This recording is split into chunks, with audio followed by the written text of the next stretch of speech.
I am in the historic section of Loma Vista Memorial Park of Fullerton, California.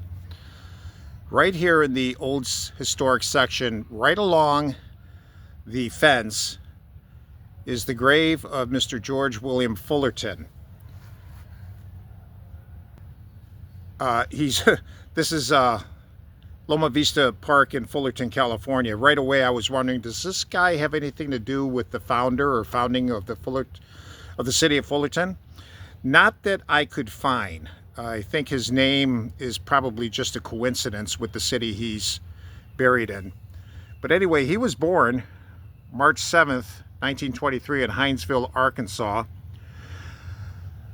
He was a longtime associate of Leo Fender. I did a video on Leo Fender a couple of months ago or so. I will put a link to that in the description. They were associates. They were good friends. Now, George Fullerton is credited with the design of the electric guitar, which led to the manufacture of the first mass-produced solid body electric guitar. He moved to Southern California. He was born in Hindsville, Arkansas, moved to Southern California in 1940.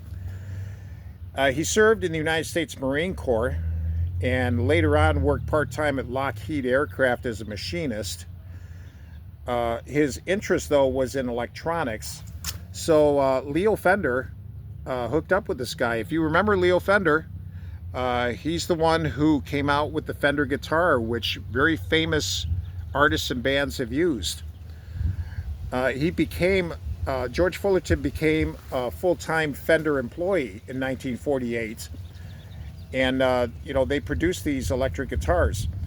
What happened, apparently, was that Leo Fender had a very strong background in electronics. And so he would draw the design of what he wanted in a guitar, hand it to George Fullerton, and George Fullerton would produce the prototypes, which then were mass-produced. Mr.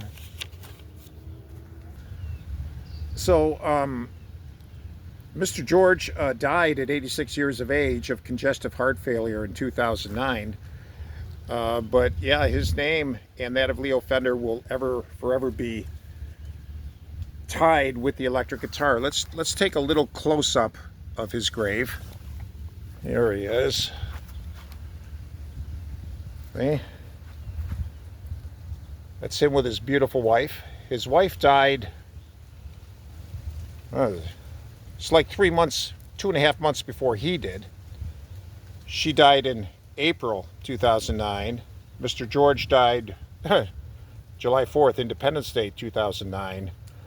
And I love Psalm 91. He who dwells in the secret place of the Most High shall abide under the shadow of the Almighty.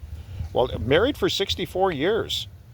Passionate couple in Christ. Yeah, they were believers. Now,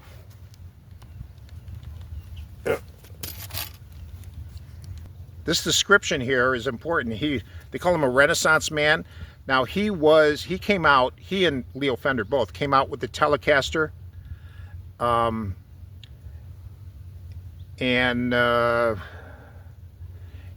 came out with the Telecaster. So that's him. This is the other half of Leo Fender. Great men in their time. And I'm sure the musicians like the Beatles and others who have used Fender guitars are thankful. Rest in peace, Mr. George and Miss Lucille.